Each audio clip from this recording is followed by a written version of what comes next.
Halloween Havoc.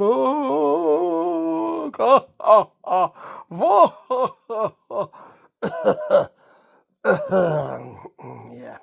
So I watched the whole thing, and that means, well, I didn't watch all of it. All right, I watched. I didn't watch the entrances, the ring entrances, because you can save about 20 minutes, by doing 30 seconds and 30 seconds. But I've got a WWE Network subscription. Yes, I'm the one. It's me. And Steve Swift from Steve Swift's Rambling Reviews. You know, the famous Rambling Reviews show. And I'm going to do these in two parts, this NXT. I say this in two parts. The Halloween Havoc PLE review. Now, what's been happening recently is that the PLEs have been darn good. And the weekly programme has been blooming terrible. And I've been reviewing that, as you know. And things rather continue in that vein here. Now, why with a bit of meat on my teeth? Meat on my taggies. Anyway, it's pretty good. They don't overbook it. They don't say, let's have 8 matches. They give you, how many? 1, 2, 3, 4, 5. 5. That's enough, isn't it, in 2 hours 20? I think that's right. They don't put all the belts up. You haven't got the women's belt, women's belt. It is the words are women's belt, not female belt. I don't think they ever use that in wrestling, do they? No, Steve, they don't. So you haven't got that, but you have got Roxanne Perez, the fantastic heel female women's, I keep saying female, women's champion, with Cora Jade, who people were expecting her to come back. And when she did, they went, oh. Yeah, she's not been the big hit since she came back, really. Versus Julia and Stephanie Vaquer. That's how we're saying it now. Vaquer. Finally, I got a steer on how to say it. That's the way Vic pronounces it, and I'm going with Vic. He's pretty poor on the commentary, by the way, but not as bad as Booker. It's a pretty. I mean, you've got to be really almost subterranean to be as low as Booker's bar. To be honest, Booker's bar, where you can't get a drink for love nor money. Anyway, we start with Femi O versus Tony D. Well, it's Oba Femi, and Oba, he's not the champion, but he's an half strut into the ring. Ding ding ding ding ding diddly ding ding ding ding ding doo. Will he win? Will he win? Spoiler alert! No, he won't win, and it's a pretty good match. Tables, ladders, and scares. Oh, ho, ho, ho, ho. I've got to go with the. Is this diabolical? Or all that kind of stuff. Anyway, this is a pretty good match to start with. I've got some notes down here. So, Tony D starts immediately. He's the champ, of course. Clotheslines him over the top after a spear. Then gets the usual spot of, let's have a spear through the barricade. Yeah, we've not done that for a few weeks. Well, a week. Well, the last PLE. Well, yesterday. Anyway, let's do it again. So, yeah, they do that. Oba Femi's back with a chair. He throws several chairs into the ring. Smacks Tony D as he reaches out. So he kind of reaches out to him. To say, I'm going to pull you back in the ring. Ow! Yeah, that kind of thing. Then he chokeslams him onto a chair for a 2 count. That's a nice one. Very nice, Femi, strong shots with a chair to the midsection. I mean, he really wants to. How's your diaphragm? Shattered. That sort of thing. There's a nice spine buster on the apron. A slam onto a ladder. And then an uppercut which sends Tony D through a table for a long 2 count. We get a "This is awesome" chant, and actually it is pretty good. Then Femi gets a crowbar. I don't think. It looked like Tony D was trying to find something in his corner and couldn't find it, turned round. Oh, he's got a crowbar. I thought that was going to be there for me. I think that was the idea, really. Maybe I'm giving them something that they don't deserve. But anyway, you've got, he chokes him with it. Well, actually, kind of rubs it on his cheek. It's not on his mouth, that would have been better. But he just kind of rubs it on his cheekbone for ages. So just to make him nasty bruise up, on his cheekbone. And he's got those lovely cheekbones, Tony D. I mean, what's he going to do on Tinder if he's on it? with his profile with a big bruise on his cheeky bone. Cheeky bone? I don't think he's on Tinder. I'm sure he isn't. Anyway, we've got the counter backdrop after Femi can't put him away. He goes back to the crowbar, does it twice, And then we've got that counter, as I say, backdrop. He uses the chair, gets a belly to belly onto the, onto a chair and a spine buster for a long 2 count. Then he gets a table. People are clapping about that. Clap anything, won't they? See that? It's my cat's tail. Just getting the tail in there, but then he gets the table. Femi lifts him and kind of dumps him. He can't really get the military press. He can't really do that.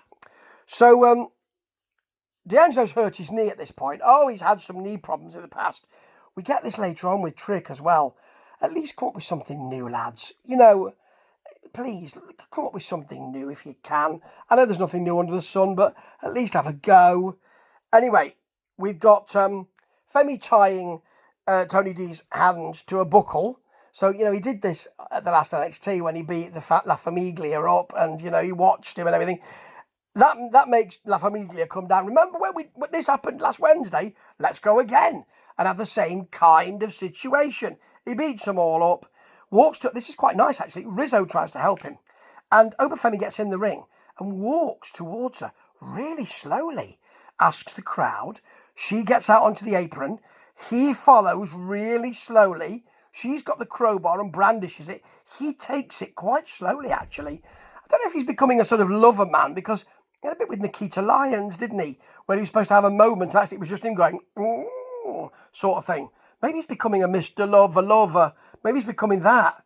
I don't know. Anyway, then you've got Tony D'Angelo using that to get free, spearing, because he's on the apron, you see, Femi, onto a ladder which is set up between the announce table and the apron, that sort of thing. Then he runs into a clothesline and a power bomb and kicks out. You see, he won't stay down. And then La Famiglia are in to cause a bit of kerfuffle. See, there's no rules, are there, on these matches, tables, ladders and scares. And there's a spine buster from Tony D through the table for a pin. And I don't really know what they're doing with Obafemi because you can't do much with him except make him a monster. They're trying to do something else, aren't they? Give him a bit of character. Good luck with that, because I think he's completely one-dimensional. It's a nice dimension, but if you're not playing to it, what's the blooming point? Right, here's that aforementioned Roxanne and Cora Jade with Stephanie Vaquer and Julia match. Now, Julia and Stephanie Vaquer don't half work well, Nice joint manipulation on Jade from Stephanie. And then you've got Perez and Vaquer working extremely well. Good chain wrestling, good mat wrestling. Vaquer does the kind of, I've got my knees either side of your head and I'm going to force it into the mat, that sort of thing. And then there's a Julia trip for a Vaquer 619. Stereo Julia and Vaquer head cranks. The ref starts counting after we've seen it for about 10 seconds. Come on, mate. Come on, at least try to be a ref, I mean, he's not like Danny Davis, but not great. Then a missile dropkick from Julia. Good. She gets some wicked air on that one, I have to say. And Jade holds the leg, gets some double, from the outside. There's double teaming takes place. Booker then says, hey, they've got 3 seconds to get out of there. And Vic says, Booker, it's 5 seconds. Booker, I mean, how long have you been doing this? And you've forgotten. How long have you been doing? It's not the only time there'll be mistakes with the commentary team. It's quite a lot of them. But Booker, come on, mate. It's really basic, isn't it? Then we've got a neat defeat after a really weak headlock, which is kind of sold, but I think, is it Julia who's got the... Yeah, I think it's Julia, and it's almost as if she's thinking, I can't really sell this, it's not looking that good. Vaquer eat defeat for Perez and a running knee to Cora Jade. Then Stereo Vaquer and Julia headbutts. The ref seems to be fine with that. That's all right, just carry on. Jade comes off the top onto everybody, well, her opponents anyway. And then there's a tilt-a-whirl crossface, which is lovely, from Perez Super Rana. Cora Jade gets a swanton, and Julia has to break it up. But there's the Julia spinning Michinoku driver, which is a thing of beauty. Big knee, back suplex, superplex. Vaquer gets the 450, moonsault for the pin. That's what it looks like. It's backwards, folks. Just great. And this was a really good match, I have to say. Nothing at stake, just to put those people over. Quite right that Perez and Cora Jade, but Perez put them over. Lovely. Bubba Ray is here. Yeah, don't all cheer at once. Yeah, but Bubba, yeah. I mean, he's been around for ages, hasn't he? And I just wonder why. Why? I could look it up, but I can't be bothered. So you've got then an ambulance match. It's only the seventh ambulance match in WWE history. There's been 7 of them. Bloody hell. So you've got the single, not the big double decker ambulances like we've got here in the UK. The single kind of story ambulance. I'm saying that because it's going to come into play, and it's Ridge Holland versus Andre Chase. Now, Andre Chase is apparently so smart, according to Vic. That's why he runs his own university. What? He doesn't know, does he? And he's also got a gambling problem, which, I mean, are you not thinking Vic, are you not thinking there were some angles in the past that you might want to reference or think of when you're saying he's so smart he runs his own university? Oh, dear. Anyway, he's got Ridge has got a mask on, like a sort of monster mask thing. And Andre Chase has got Chase U shirt, but in Freddy's colours, 1, 2, Andre's coming for you. 3, 4, bet it's going to be a bore. Yeah. It's not great. It's okay. There were some nice moments in it. There's a cannonball from Andre off the apron. He is not happy with that. I mean, if he's happy with that, then he might as well go home now. I have to say that Ridge lawn darting Andre into the side of the ambulance is very nice. And nasty. There's a fire extinguisher. He comes out of that with a fire extinguisher in the face, does Andre. He does it 3 times, folks. All right, one's enough. You don't want to get him so cold that his nose comes off, do you? Anything like that. I mean, that's what could happen to me, apparently. But there you go. So anyway, he does it 3 times.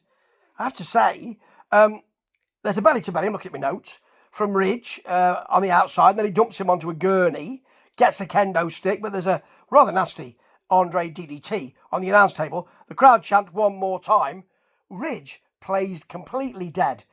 It's as if he's thinking, I'm not taking that sodding thing again. There's no way. It's going to make out that I'm completely knocked out. How smart is he? Well, I think Ridge might be a bit smarter than Andre there. Then he smacks him with a pumpkin. Whenever the pumpkin is picked up, the crowd cheer. And they will cheer later on when the pumpkin is used in an excellent way.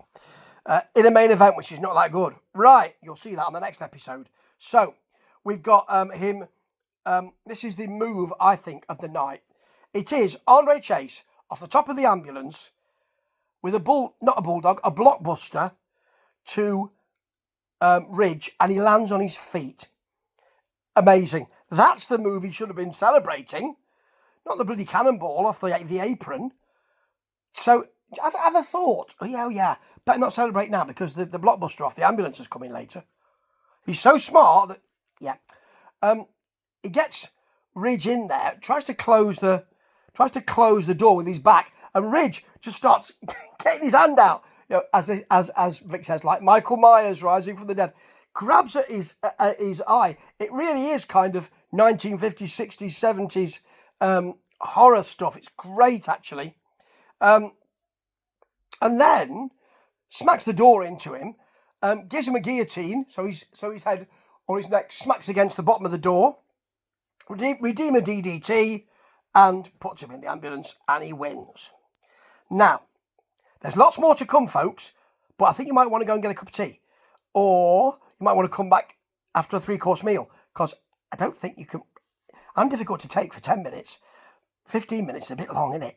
See you in a bit. Ta-ta.